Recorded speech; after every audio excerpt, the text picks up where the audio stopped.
gjithëve, mirë se vini Kafe Sheto edhe për ditën e sotme, një e mërkurë e mrekullueshme.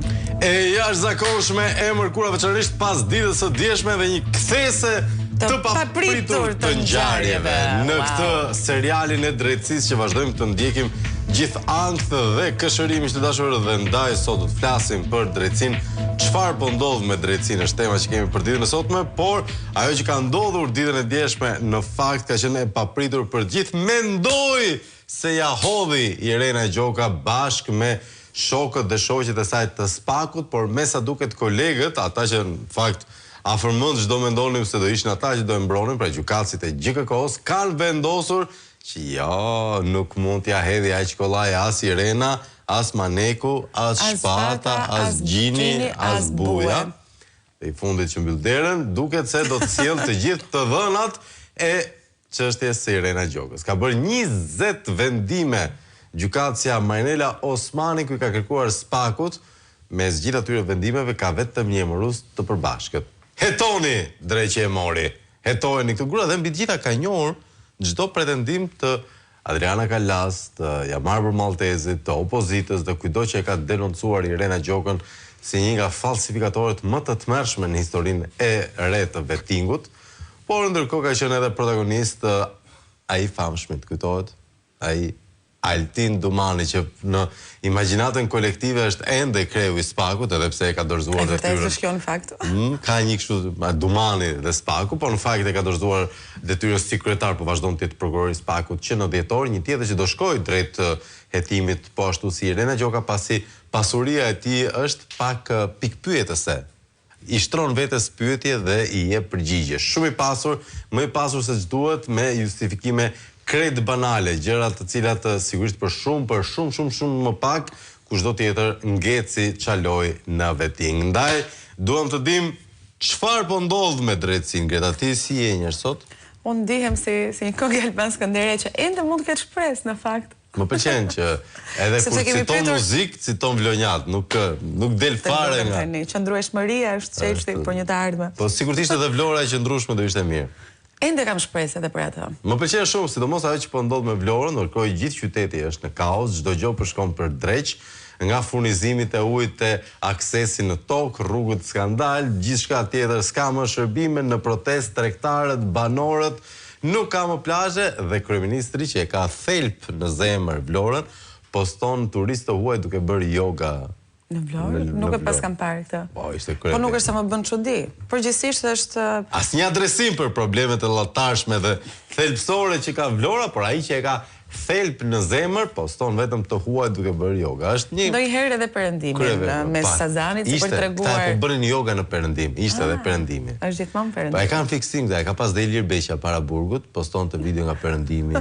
E ka dhe Petro Koçi në Vjesht, poston Vjeshtën në perëndim. Është nuk e Gjë për të qeshur që Ilir Beqa ne ke kaq të rëndësishëm për ta përmendur kudo, dhe më vjen shumë mirë për të. Jo, mua më pëlqen Ilir Beqa sepse është, domethënë, ne edhe si gazetar, edhe si media, edhe si shoqëri, e shohim dikë për cilin e dim që është përgjegjës direkt për vrasjen e fëmijëve, jo njerëzve, fëmijëve, dhe trajtojmë një lloj normaliteti, kështu kupton. Pasojat e veprimeve të atij kanë sjellë vdekjen e fëmijëve. Ashtu siç vrau dhe Manasiliu një 20.000 lirshëm me protokollet që i detyroi mjekët të ndiqnin. Dhe ne i trajtojmë kështu si janë njerëz normal. Çfarë bëjnë detyrë? S'ka ndonjë gjë. Ata. Na duket si shumë e largët, si shumë e pamundur. Ajo që kanë bërë, por ndërkohë po të ishim në një rrethan tjetër dhe të kishim mundësi të quanim gjërat me emrin e tyre, do i quanim gjithkohës vrasës. Megjithatë, nëse vërtet do të besonim tek drejtësia, do të ndodhte kjo. Prandaj po ju pyesim. Çfarë po ndodh me drejtësinë në 069 27 22 272. Ky është numri i telefonit, i mirpresim të gjitha opinionet tuaja në formë mesazhesh ose telefonatash. Pastaj një gjë tjetër që më pëlqen te Ilir Beqa. Dietë krasta. Jo, ka një gjë tjetër te Ilir Beqa që më pëlqen. Ke parasysh që Rama ka fiksim të ofendojë të gjithë kundërshtarët dhe kushdo që është kritik ndaj tij dhe gazetarët, veçanërisht për pamjen e jashtme? E kam vënë. Që ka një ves shumë të shëmtuar. Kjo nuk ndodh vetëm me kundërshtarët, kjo ndodh me çdo që është poshtë tij. Po sidomos me kritikët e tij, ai e ka ves që t'i ofendoj për pamjen e tyre të jashtme, për bukurinë, për tiparet fizike. Dhe të mendosh se hajde dhe t'ishte, ku dëgjon, t'ishte Rama dhe kabineti i tij si modelet e Victoria's Secret dhe përballë kishin njerëz normal, do e kuptoja. Do e justifikonim deri diku. Po të kesh patur Ilir Beqa krau djath. Pastaj do t'i marrim me radhë. Jo. Do të kalojmë në emrat në cilësinë e bukurisë grave që kanë krah. Se të bëjmë dhe ne si Rama. Po jo. E sidomos për gratë, jo, nuk është etike. Tashi e kuptoj për shembull që ku dëgjon, ka një top modele në krah dhe po doja falësh vllai, i duken gratë kundërshtarit të shëmtuta, po vetëm me ato lloj shapkash dhe ato burra që tashi nuk e pranojnë. Nuk e pranon këtë? Kështu është kur të duket Ilir Beqa simpatik. Jo, Dakor, e vërtetë është që si kanë thotë. Edhe Ilir Beqa thotë që e di ti që e ka thënë në gjyq? Çfarë ka thënë? Po më përdjekin ligjërisht se jam i shëmtuar. Çfarë? E ka thënë, të betohem, e ka thënë. Më ka inat publiku se jam i shëmtuar. Në fakt nuk është e vërtet ti je i shëmtuar, po nuk të ka inat për këtë publiku. Ndërkohë miq të dashur, gati mut. Çeke, është e vërtet. Tash që do të fuzim ke burrat e bukur Ilir Beqen. Të fisëm. Jo, nuk është ai diskutime. Sjellja e bën një njerëz shëmtuar. E vërtet është. Ai është përpjekur fort që të sillet si burr i bukur. Dakor, miq të dashur, mos farim kot me përsjellje dhe komente, e shoh që është dikush gati nga WhatsAppi, nuk e di nëse e kemi nga regjia një telefonat, ta mirpresim nga regjia apo nga WhatsAppi. E kemi një telefonat patjetër. Sigurisht do e kishim. Jepi regjia. Alo, mirëmëngjes. Patjetër që e kemi. Patjetër që kanë besim, çuna të gocat e regjis. Le ta mirëpresim me pak zërim. Mirëmëngjes. Alo. Mirë se vini. Alo. Urdhro. Alo. Urdhro. Nuk është fajim nëse do thotë dhe 3 herë alo, kështu që vazhdojmë me WhatsAppin. Alo, mirëmëngjes. O, do të flasë njëri sot mëngjes apo si e keni hallin? O, zotri. Urdhro, zonjë. Alo. Urdhro. Mirëmëngjes, Flavio. Mirëmëngjes, zonjë. Drejtësinë në Shqipëri s'ka pas ndonjëherë. As në kohën e Enver Hoxhës, as në kohën e sotme. Për arsye se këtu drejtësi ka pas vetëm për hajdutat, drejtësi ka pas vetëm për ata që kanë masakruar këtë popull, ata që kanë qenë të padej për Shqipërinë dhe për shqiptarët, ndërsa për popullin e shkret s'ka pas asnjëherë drejtësi dhe s'ka për të pas. Dakor. Prandaj themi, prandaj duhet se në qoftë se këtu është vjedh pafundësisht Shqipëria dhe shqiptarët, pse nuk futen në burg? Nuk du t'i fusish në burg, jo. Dua që këta njerëz të kthejnë krejt lek që kanë vjedhur këtij populli, edhe t'ja shpërndajnë popullit e mos i lanë këtë degjeret në këtë hall të madh që ka populli për bukën e gojës. E kuptoj. Prandaj duhet të dihet mirë se këta nuk janë për drejtësi. Këta janë vetëm për hajdutleqe edhe për maskaraleqe në Shqipëri dhe shqiptare. Dakor, zonjë. Unë ju falenderoj. Faleminderit juve. Ndërkohë, ditën e djeshme ka qenë sigurisht një ditë shumë e gjatë në dyert e drejtësisë, që nuk kemi parë, por mbi të gjitha më pëlqeu shumë vllai i Glitares. Po pra, zoti Agron. Ka 2 emra, ka dhe një emër tjetër. Vërtet? Po. I njëjti person me 2 emra. Po nesër histori tjetër. Ka kështu emër të mesëm se Jo, ka pseudonim, ka një emër tjetër të lishëm. Po pse të gjithë kanë nga pse kemi vetëm njëra? Se s'kemi lek mjaftueshëm, Greta, me sa duket kur bën lek të padrejt, duhet kesh dhe një emër tjetër se nuk i dihet jo për gjë. Megjithatë, ditën e djeshme vendosi pasi doli nga prokuroria e posaçme të sulmonte kolegun ton të Syrit Televizion Fation Gjinaj me ofendime, ta kërcënonte. Mund të ndjekim videon për të. Ta shijojmë videon. Se? Qa pastaj e kam punë? Se? E kam punë? Mos filmo se... Qa? Do e shohim pastaj. Qa do bëhe? Nëse, ndoshta, nuk e do portretin e vetë të bukur në ekranet e shqiptarve. Sikur se kemi nisur mirë sot. Një tjetër top model i rrethit e Edi Ramës ka qenë drejtori Belindës. Po pram. Por sigurisht pasi ishte drejtori Belindës u bën ndërtues i madh. Rastësisht, edhe pse dy vëllezërit Tare kanë një shoqëri të vjetër me Belindën që nuk ka shkuar dhe aq mirë, edhe pse financiarisht i ka shkuar mbrojtje të goxha. Ne patjetër që do të jemi këtu për të raportuar gjithçka ndodh edhe me vëllezërit Tare, kanë qenë protagonistë të një duke klubu. përjashtuar një prej vëllezërve. Njëri deri tani ka shpëtuar për arsye të çuditshme, megjithatë Igli dhe ky tjetri duket se kanë përfituar në mënyrë të drejtë për drejtë nga firma e Belinda Ballukut. Jo vetëm lehtësira, por ëmbëlsira më shumë se lehtësira. Sidoqoftë, miq të dashur, një telefonat nga Italia e mirëpresim pa humbur kohë. Mirëmëngjes. Mirëmëngjes Flavio. Më thoni. Edhe zonjës Greta, mirëmëngjes. Mirëmëngjes. Patriotes time. Opinionet, lutem. Po, për agrontaren. S'po flisim do të presesh kur vetë kryetari i shtetit vjedh këta kulishat e vegjël janë më të rrezikshëm se sa i madhi, sepse ai u ka lënë të drejtën. U morën pronat e pronarëve, i morën vetë këta. Tashti që u bën bretër këta, nuk pyesin më as për gazetar, as për njeri.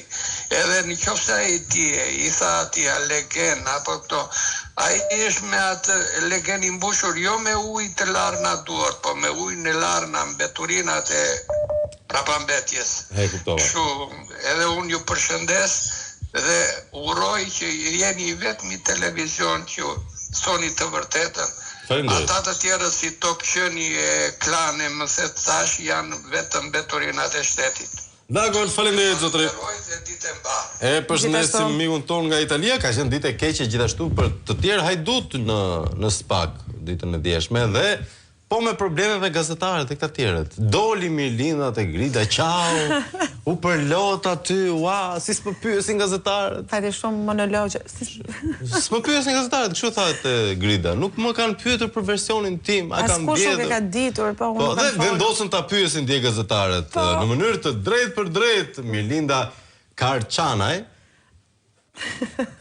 Mezi e kishim pritur. Po çfarë ndodhi? Çfarë bëri Mirlinda Karçanaj? Foli dhe ja çfarë tha.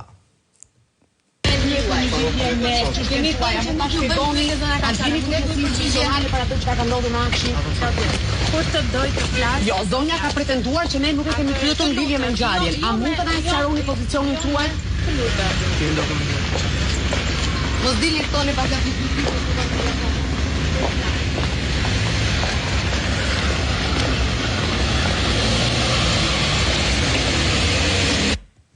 Ua, sa zgjë? Heshtja ndonjëherë flet më shumë se fjalët. Ua, po syzet, kthehemi dhe jeke syzet, kthehemi. Shumë të se jo, ka diçka që i ka shpëtuar dhe gazetarëve dhe opinionit publik. Në krah të saj, kush është? Është çik motra Belinda Ballukut. Është motra e Belindës. Kjo është Pamela Famkeqi, kjo ka bërë vetingun. Vetingun e Irena Gjokës, Altin Domanit, kjo është motra hajdutes numër 1 në Shqipëri dhe avokati hajdutes numër 2 në Shqipëri. Ja, nuk janë këto 1 dhe 2 bishaka, është një tjetër Linda shumë më serioze dhe është një tjetër... Super pame, Bela Mafia kështu. Me syze, me gjera, mungon vetëm slogani Bamir Topit në sfond, syzet. Jo të lira. Jo të lira. I shkojnë formatit. Dakor, zonja zotëri. Eci me të tjera zhvillime, madje unë them të eci me zhvillimet kryesore që kemi në repertorin ton, të cilat i përcjell Greta T. Kostoja e jetesës në Shqipëri në 4 vitet e fundit është rritur me 60%. Kështu shpreh kryetari i Partisë Demokratike, Sali Berisha, sipas të cilit shkak për këtë situatë është qeveria që nuk ka marrë asnjë mas, por vetëm ka vjedhur në tenderat publik. Po ashtu Berisha vuri në dukje nivelin e ulët të investimeve dhe realizimit të tyre. Sipas liderit të Selis Blu, Partia Demokratike ka një program të qartë për këtë problem, por duhet largimi i Edi Ramës për ta vënë në zbatim.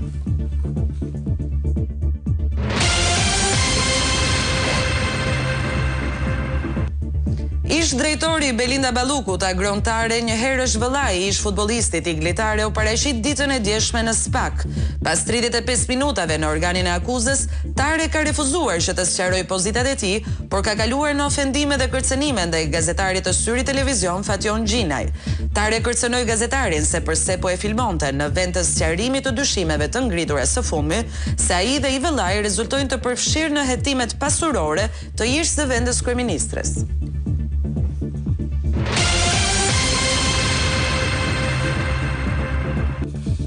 Pasi përfitoi nga nisma Sadushi, ku gjykata e lartë nga arrest me burg i caktoi masën detyrim parashitje, ish drejtoresha e Akshit Belinda Karçanaj u parashit këtë të martë në SPAK. Pas daljes nga ky institucion, ish drejtoresha e Akshit ka kyçur gojën për mediat, duke mos folur asnjë fjalë pavarësisht interesit të lartë të tyre. Avokatja e Belinda Karçanajt u shpreh se ajo do të flasë në një moment të dytë.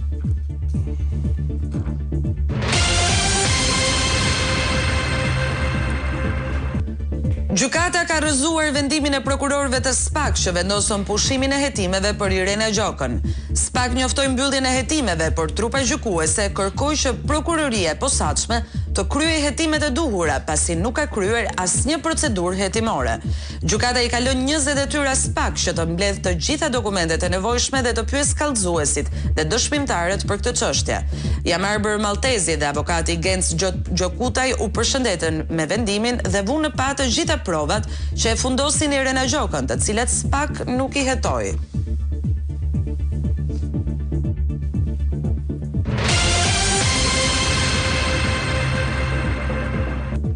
Rritja e pagave në Shqipëri po zhvlerësohet nga shtrenjtimi i fortë i jetesës dhe rritja e vazhdueshme e çmimeve. Sipas Instat, edhe pse paga mesatare është rritur në vlerë nominale, fuqia reale blerëse e qytetarëve ka rënë ndjeshëm krahasuar me vitin 2020. Ekspertët paralajmërojnë se propaganda e qeverisë për rritjen e pagave nuk reflekton realitetin ekonomik që përjetojnë familjet shqiptare çdo ditë.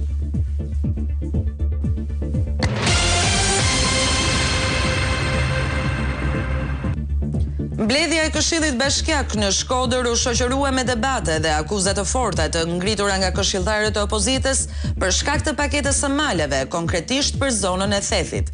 Sipas tyre, paketa e maleve është 100% në zona të mbrojtura dhe mund të krijojnë konflikte të reja juridike në zonën e Thethit, duke cilësuar ligj antikushtetues. Sipas këshilltarëve, qëllimi është shtetëzimi i tokave dhe dhënia e tyre njerëzve që kanë interesa me bashkinë.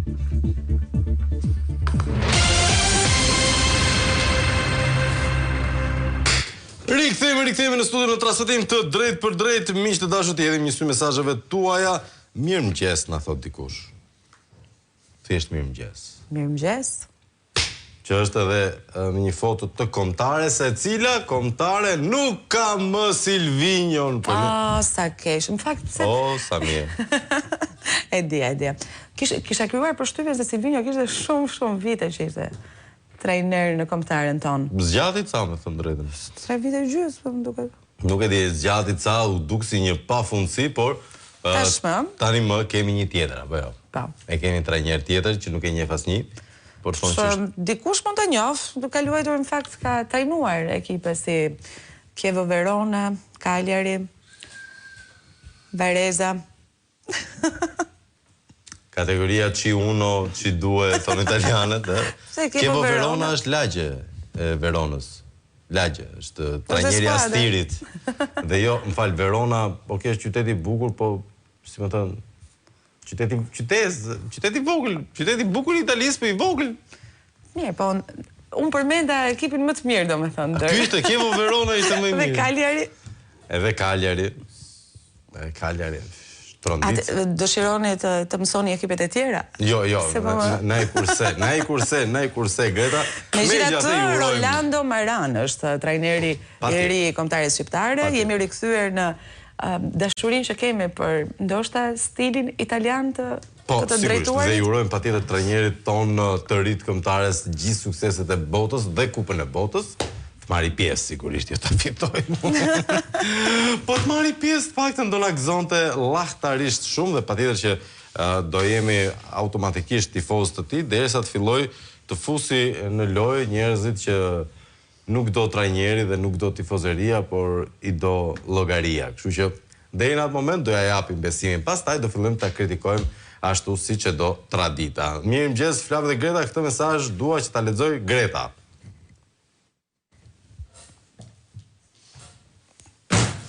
Urdhro për ty Greta. Ndosha mbrëm intervistën e zotit Flavio tek Adi Krasta dhe ç'të them, mbeta pa tekst. Është fat për mua dhe gazetarin shqiptare që kemi një gazetar të përmasave të tilla. Është një aset i madh për ne, të uroj me gjithë zemër suksese, suksese, suksese. Të përmasave të tilla.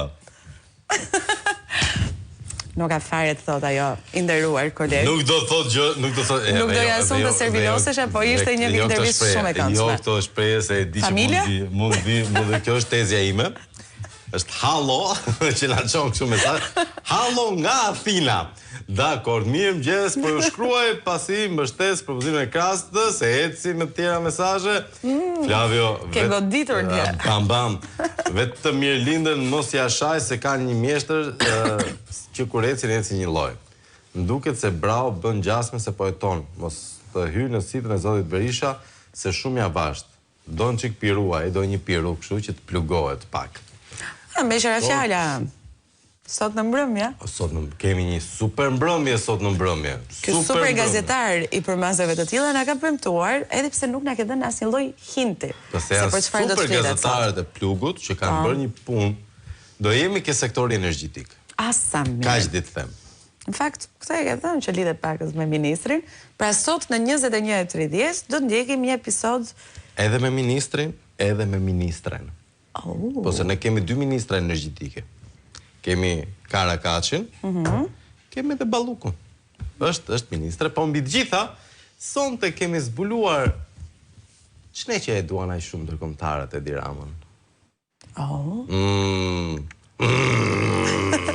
Është investigim shumë simpatik ai për sektorin energjetik. Miq të dashur, një mesazh tjetër na thot: mirëmëngjes, respekti javë të mbar, sa për të do të them se as ka pasur, por as nuk do ketë drejtësi përderisa vendin e qeverisë sigurimi i shtetit. Nuk e dim këtë, por çfarë mund të mendoj telefonuesi që është në linjë në këto momente? Alo, mirëmëngjes. Alo, mirëmëngjes. Mirë se vini. Respekt për juve në kanalin Duj. Faleminderit. Desha të them se unë jam që në vitin 2012, që jam në për çështje gjyqësore, jam një emigrant. Deri në sot nuk kam arrit akoma një drejtësi siç duhet. Po në çfarë shkallë je sot? Jam në shkallën e lartë, në fjalë që të spaku, aty kam marrë pjesë negative. Tani më ka me që të drejtohem direktament vetëm në Luxemburg. Në Strasburg? Po. Sepse drejtësia atje që po shoh nuk po ka. Po ka pas në fakt një strategji edhe kombëtare gati që për shumë çështje ti çon në Strasburg që me idenë që do lodhesh, do mërzitesh. Po si kushton ta hapësh çështjen në Strasburg dhe është goxha e komplikuar? Por vërtet është e komplikuar, por durimi dhe qetësia do arrisin atje ku duhet. Ne shpresojmë që një ditë do vinë një drejtësi edhe në Shqipëri. Ajo është shpresa e gjithëve ne. Dakor, zotëri, faleminderit. Jo, respekte, dhe jeni shumë të nderuar. Shumë faleminderit. Urojmë të zgjidhet. Ndërkohë, miq të dashur, ditën e djeshme me që jemi tek diplomacia, ishte shumë simpatike përgjigja e Europës për Ibarin. Po, është e vërtet. 3 shtete anëtare nuk kanë dhënë ende miratimin për raportin e vlerësimit të kritereve të përkohshme, pra të Ibarit. Kur do ta kishim marrë këtë? Grup kapitulli i parë, duhet të kishim marrë. Raportin e Ibarit, e di kur do ta kishim marrë? Kur? 15 mars. 15 mars, 3 ditë pas 12 marsit? Yes. Jemi 2 muaj e ca pas dhe ç'a thot? Agjencia bëhet fjalë për themelorët në fakt, për grup kapitullin e parë, është shtyr arritja e një qëndrimit përbashkët për mbylljen e kapitujve të parë të negociatave me Shqipërinë. Agjencia e lajmeve, që fokusohet kryesisht në zhvillimet politike, ekonomike, diplomatike në Ballkanin Perëndimor dhe në Bashkimin Evropian, ka thënë se 27 shtetet anëtare janë ende në diskutime lidhur me ecurinë e reformave nga institucionet shqiptare. Përpara se të arrihet një qëndrim i përbashkët. Jo, kanë thënë ata, një tjetër burim në fakt i sigurt, Koela nuk ka rënë dakord ende në këtë fazë. Vetëm pas marrëveshjes, dosja shkon tek ambasadorës, duke ju referuar me fjalën ambasadorët, grupit më të lartë të njohur si Coreper. Pra kanë qenë 3 vende kundër raportit i Bar. Por Tony Gogu, që gjas me anglishtën e ka gjuhën e nënës, e flet water, ujë do më thënë, bën sikur nuk e lexon këtë raportin e fundit, këtë vendimin e ndërmjetëm. Po, pse? Ja ta shohim që ka thënë Treshin këtu dhe regjia. Raporti i vlerësimit të piketave të ndërmjetme, apo si ju jeni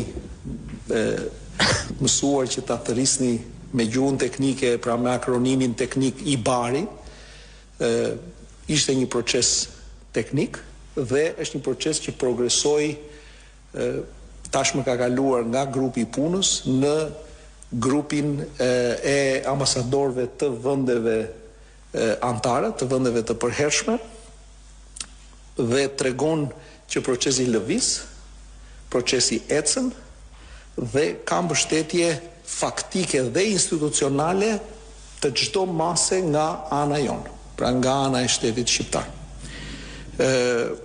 Besoj në fund të ditës ky raport që ka vlerësuar të gjitha masat tona kanë të bëjnë me ato rezultate të prekshme që ne duam të shohim në vijim dhe që çdo qytetar pret nga sistemi i drejtësisë në vijim. Dua të them që cilësia e reformave vlerësohet në atë raport, që është raport teknik, dhe që ka kaluar grupin e punës dhe tani është në një grup vendimarrësish. Në lidhje me sistemin e drejtësisë, në lidhje me gjyqësorin dhe me backlogun, që është një çështje që... Faleminderit regjia që ndërpret. Faleminderit Tony Gogu për asgjë. Ma jep një letrën? Parimisht. Ore këta kanë dikur gënjenin më ëmbël, më bukur, dikur gati, ti e dije që po të gënjenin, por e vlerësoje të paktën se si e ndërtonin gënjeshtrën në vetvete. Po tani më janë pak në kushte të vështira. Shumë trash. Duhet ta pranojmë. Do të thënë, ata mund të na kenë bllokuar dhe penguar ne, por ata kanë mbështetjen tonë. Që të na bllokojnë? Që nëse do vinë dorë në zemër. Por ky thotë që tani e ka grupi vendimarrës, se ka më grupi teknik, ndërkohë grupi vendimarrës ka vendosur mos ta japi miratimin për i Barin. O Toni, si thotë edhe Korreshi, ma gjenë që ka audio në Korreshit e dua ta kem kështu si jingle të emisionet të... Ue Toni! është e të meshme, Toni e dim që ke gënjur disa herë deri tani, po jo kaq trash, miku im, jo kaq trash se na... Një që humbi besimin ke qeveria, po e humbim dhe ke kisha besimin që ose ti del dhe mashtron kështu. E thashe? Brutale ishte. Kemi telefonat. Mirë presim. Alo, mirëmëngjes. Mirëmëngjes, si jeni? Mirë, juve? Mirë, faleminderit për këtë temën çfarë po ndodh në drejtësi, desha të japi mendim. Po, të lutem. Mos falni. Desha thosha këtu kur në vend nuk ka funksionuar drejtësia, sepse akoma kriminalët e komunizmit mi më vërdallë për Shqipëri dhe s'është bërë asnjë. Më kupton? Më kuptoj. Ashtu. Kështu e që është vërtet ose është vërtet kjo. Qëndron fort. Kush u dënua për tyre, kush si ta shpjegoj, thjesht u dënuan për kafe, për gjëra pa vlerë fare. Dhe gjitha aty, sidomos tani që janë drejtësi, janë kretë, se po flas pak kështu, klysh të tyre. Kështu që me genin që kanë ata, kur nuk mund të bëjnë drejtësi. Dakor? Ata drejtësin vetëm se e kanë shpërdoruar, e kanë shkadruar dhe kanë bërë për interes vetë. Vetëm shtresa fisnike, fëmijët që janë arsimuar në vend e Bashkimit Evropian, që kanë ikë para që ngohën e zogës e nderit, në Amerikë, vetëm ata mund të bëjnë këtë vend. Të tjerë të harrojnë se ky vend rregullohet dhe drejtohet dhe sistemohet. Okej? E kuptoj zotëri. Dakor, e falenderojmë mikun ton, ndërkohë vazhdojmë me tjera mesazhe. Me pjesëmarrjen e medias dhe qytetarëve në gjyqe, gjyqtarët gjykohen mbi gjykimet. E vërtetë është kjo, ishte një apeli edhe i Sajmir Visha e ditën e djeshme nga kjo studio. E vërtet. Mirëmëngjes, po pse unë gënjesi Toni Kogu që e specifikon të e vërtet apo e pa vërtet, më lëndove tani Greta. Mirëmëngjes, të drejtën. Thuaj. Jo, thash duhet të bëj diçka në atë moment. Jo, kam disa gjëra për të thënë, po plasit bashkë me. Më thuaj njërën, më trondicën. Të dyja lidhen me makina, me aksion. Janë ngjarje që kanë ndodhur. Me filmat e Drilon Hoxhës? Të zebër vokit. Ti je fan se e kuptova. Do të thënë, ti je Stallones, unë jam me Schwarzenegger, kështu si. Po Niko ku hyn këtu? Steven Seagalje, mos na kujto kështu të mbaruarish. Një ngjarje pa zakont mes ditën e djeshme në qendër të Fierit. Në Fierit. Se edhe në Laç kishte pas gjëra të çuditshme. Po, do ta tregoj atë pas pak, po kjo e Fierit ishte pak e panevojshme sepse më bën shumë përshtypje që ka pasur shumë situata të tilla ku një automjet, siç mund edhe ta ndiqni, Porsche shqiptohet apo Porsche? Porsche. Po si ti duash? Përplaset me dy makina dhe më tej tenton të largohet. Masi heq targën. Dhe heq targën. Do të thonë një sekondë, ai ka bërë aksidente, ka nxjerrë kaçavidën. Ka bërë aksident, ndërkohë që ato dy automjete kanë qenë të parkuara. Po sigurisht. Ka nxjerrë kaçavidën dhe ka filluar të çmonte targën. Po, dukshëm ka qenë me shumë shpejtësi. Dëme materiale kanë pësuar automjetet e tjera që janë përplasur prej Porsche-it. Dhe më tej ai është larguar dhe kjo më bën shumë përshtypje. Ka tentuar, po sidoqoftë, sensi i përgjegjshmërisë, domethënë në nivele negative. Por fatmirësisht qytetarët kanë ndërhyrë dhe ky është lajmi i mirë për ringritjen e ndjenjes qytetare. Është domosdoshme që qytetarët mos bëjnë se hir, po të jenë aktiv në çdo rrethana, në gjithçka që ndodh në qytetet dhe në komunitetet e tyre dhe e vlerësoj shumë reagimin e qytetarëve të Fierit. Mirëmëngjes, të them drejtën, me këtë drejtësi më mirë në burg se jashtë, mi përkushtojnë gjitha përfshirë relaksin psikologjik. Dhe jo vetëm. Ja dikush që nuk e përballon në stres, s'ke faj vaj. Po me të shkemi transmetuar ne se po ndodh në për burgjet shqiptare, ndoshta ai nuk ka faj. Jo, po ti nuk do i takosh këto gozat e ekranit, vlla, duhet i takosh dhe jashtë, ti takosh dhe brenda. Mirëmëngjes, drejtësi nuk po shohim që të na bindin, drejtësia është si drapri, nuk e njeh qenin të zonë. Se pikërisht drapri, sepse... Edhe Çekani, jo, nuk ishte terminologji komuniste. Mirëmëngjes, çfarë po ndodh me drejtësinë, shtrohet që çfarë po bëhet me padrejtësitë, se kështu është në Shqipëri. Në fakt, mirëmëngjes Juve, drejtësi këtu nuk mund të ketë sako që dirigjent është kryehajduti, madje kryelikësia e këtij vendi. Pa qëruar atë, do shohim keq e më keq. Okej. Mos u lodhemi këto hajdutë prokurorë dhe gjykatës. Elbasani ka 2 ditë pa ujë. Nuk di ku po shkojmë, thot Diana. Në Amsterdam nuk ka ujë? Në Amsterdam ka kanale vadice. Po, pra. Do të ketë dhe ujë patjetër. Absolutisht. Në Amsterdamin ton të bukur, Amsterdam i bukur, Amsterdam. Apo s'është kështu kënga për Elbasanin? Kështu është, pak a shumë? Kështu është. E të mëshme, 2 ditë pa ujë. Tash, si e kemi caktuar standardin sipas ujësjellës kanalizimit Sarandë, është 3 ditë. Për 3 ditë pastaj. 4 më duket. 3 apo 4 ka qenë. Që e kishte testuar. Për 3 ditë si ra një telefonit. Suan ku askush. Kështu që do mbetet për të zbuluar ditën e nesërme, nëse keni apo s'keni ujë. Drejtësi tek ne nuk jepet pasi Talebani Surrelit urdhëron sipas interesave të tij që gjykata të marrë vendime. Wow, Talebani Surrelit. Po, ana tha gjithë që jemi Taleban. Pikërisht po. Kemi një krye Taleban, një Ayetullah, një mullah, një diçka. A kështie nga helmi ti. Kemi një tjetër telefonat. Ai më presim studio. Alo, mirëmëngjes. Mirëmëngjes. Mirë se vini. Në lidhje me drejtësinë sot, nuk ka lov asgjë. S'ka lov asgjë. Ta 70 vjet drejtësia, ekzekutivi dhe legislativi janë një. Ka me pak opozit dhe 3/4 e medias që akoma nuk janë nënshtrue komandantit. Dakord. Nëse e thua ti, ashtu është. Ndërkohë, Talebani Surrelit urdhëron sipas interesave të tij që gjykata të marrë vendime, ndërhyrja është evidente në të ashtu quajturën drejtësi të rep. Për të mjafton që Linda që ndan 70 eurot me të mos hetohet, të tjerët në ferr. Wow. Në ferr, për disa energji do kur përfundon në ferr. Do aq shumë energji sa ti se ke iden. Dhe për këtë Magnet Doro Liquid është formula ideale për të kthyer energjinë dhe balancën në trupin tuaj. Ai ka një përbërje magnezi të lartë, përthithet shumë shpejt dhe duke qenë i tillë ndikon atje ku keni më së shumti nevojë, në muskuj dhe në sistemin nervor. Është ideal, perfekt për ditë ngarkuara, kur jeni të ngarkuar edhe me stres ose kur kryeni shumë aktivitet fizik. Redukton lodhjen, mbështet muskujt dhe nervat dhe përthithet shumë shpejt. Magnet Doro Liquid është energji, performancë dhe shqetësi në një produkt të vetëm. Dhe në një hapësirë të vetme publicitare do të kemi në këto momente miq të dashur për të rikthyer më njëherë më pas me Kafe Sheto.